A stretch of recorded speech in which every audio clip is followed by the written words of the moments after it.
If you clicked on this video, you probably have a few different directions which you think I'm going to be taking this, so let me explain the premise now. Almost an entire year ago now, I did two videos, one drafting my top 10 protagonists and another drafting my top 10 antagonists. But what if I could draft a manga?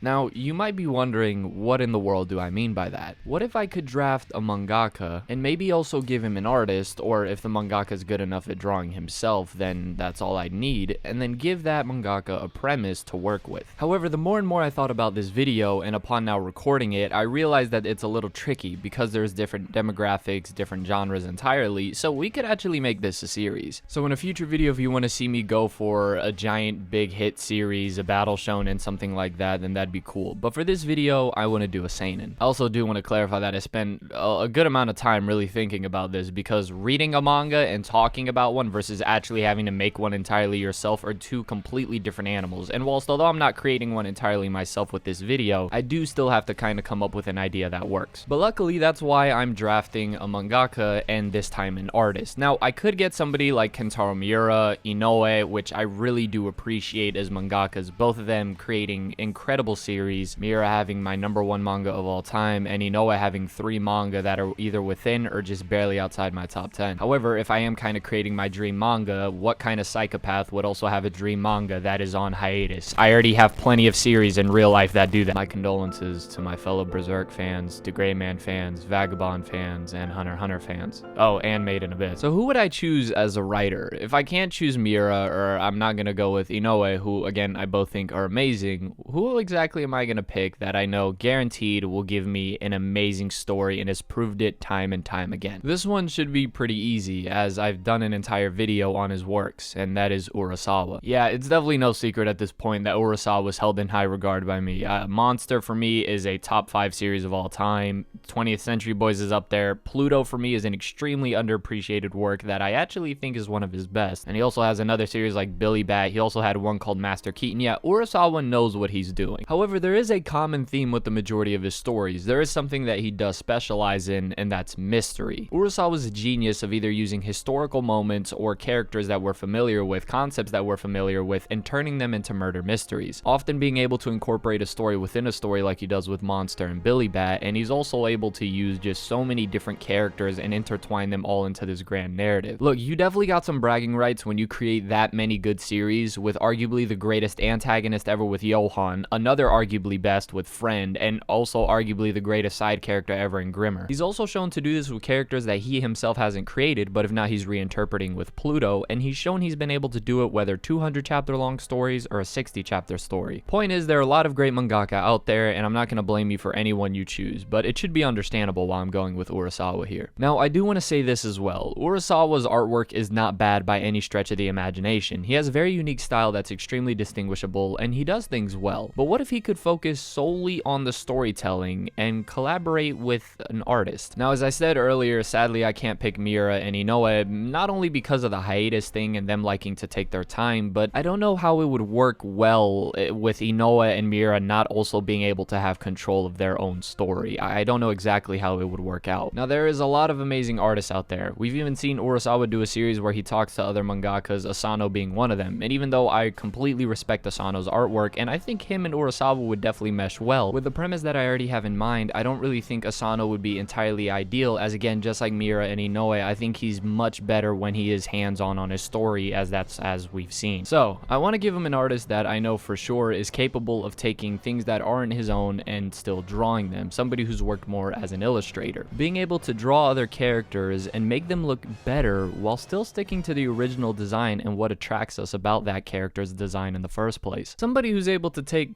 in lighter terms, questionable artwork and turn it into something amazing that automatically takes the series to new heights. Someone we've seen that's really capable of drawing anything. Now, there's a lot of artists out there, and again, no disrespect to any of them, just like no disrespect to any other mangaka when I picked Urasawa. But for the artist, I'm gonna go with Yusuke Murata. Now, I think this pair would actually be really, really great, as again, like I said, I think Urasawa working with another person who's always been hands-on on their own story wouldn't really mesh that well. But if Urasawa was able to fully focus on the story while having someone like Murata illustrating, that alone is a guaranteed banger. Honestly, I could give him the premise of My Little Pony and end the video here, and it would still turn out to be an amazing... Okay, well, maybe not, but you get the point. So the reason I really wanted to give the mangaka and the artist first instead of the premise first is because, like I said, I'm only giving a premise. I'm not going fully in depth with this story, as that would take way too much time and I would just ruin it by doing that. Instead, it would be much better to kind of leave all the little details up to your imagination. But with a mangaka like Urasawa, or in this case in the role of writer specifically, he's someone who's guaranteed capable of writing amazing characters and narratives that are all intertwined, especially since I already said the genre of this story will be a type of murder mystery within the seinen demographic. It's Urasawa's element, so I'm putting Urasawa in his element and I'm giving him an illustrator that is the quality of Murata. Yeah, I don't really see how this could go wrong, unless you think the premise I'm about to give you absolutely sucks. Now, in order to be safe with it, and because again, I don't think I could come up with that good enough of a premise, I decided to go for the Pluto approach. Pluto is a story done by Urasawa where he essentially took an arc from Astro Boy and created a murder mystery out of it. So Urasawa took a classic story, a giant influential series that was Astro Boy, took a piece from it and created Pluto, an amazing work of art with that. So to make it a lot easier on myself and to also kind of create an idea that I think is really, really cool,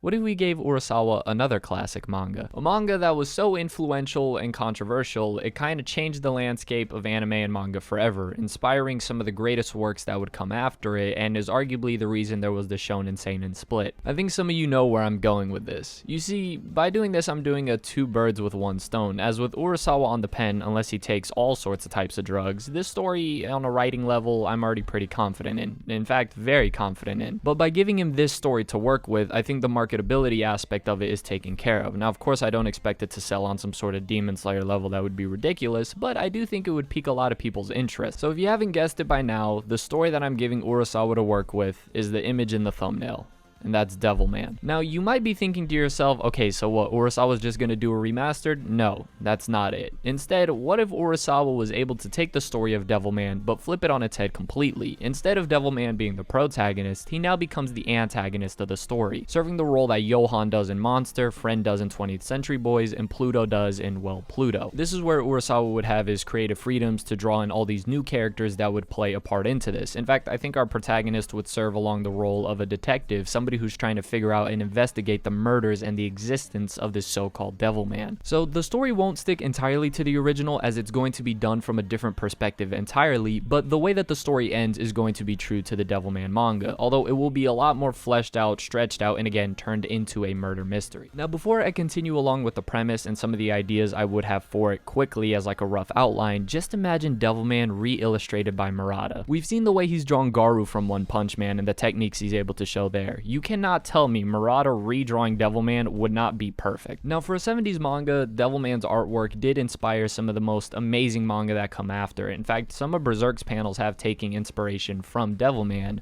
But let's be honest, when you look at the artwork of Devilman, if we are going to give it a modern touch and Murata's behind the wheel, we got to give him full access. So essentially what we have here, to kind of run through it before I kind of dive into my idea of the premise a little more, is we have Murata drawing Devilman now, we have Urasawa writing it into a completely swapped version where Devilman serves as the antagonist in this murder mystery type narrative. Yeah, I think this would actually turn out to be a really, really cool story. I mean, just Urasawa and Murata working alone would be amazing. Just Murata redrawing Devilman alone would be amazing. Put all of that together, jeez. Now, in the original Devilman, as I said, Devilman serves as the protagonist. He's a young protagonist that we meet who acquires this power and now kind of uses the forces of evil to combat what is truly evil. Essentially, fighting fire with fire is the entire premise of Devilman. But imagine if we didn't get that perspective. Imagine the perspective of a normal detective who sees Devilman and hears of his rumors. He wouldn't see fire fighting with fire. In fact, he would assume Devilman is nothing but pure evil, assuming that Devilman isn't really trying to protect humanity, but instead is just satiating his own bloodlust in some sort of dominance type way, but still intends to take over humanity himself. This young detective would go around questioning and interrogating people, and he would end up interrogating some of the characters that we do meet within Devilman. For example, at one point interrogating the love interest of Devilman himself without knowing that that's her. And this is why I picked Urasawa, as I think he'd be able to do this perfectly. I think there could be moments where our protagonist, the detective, is actually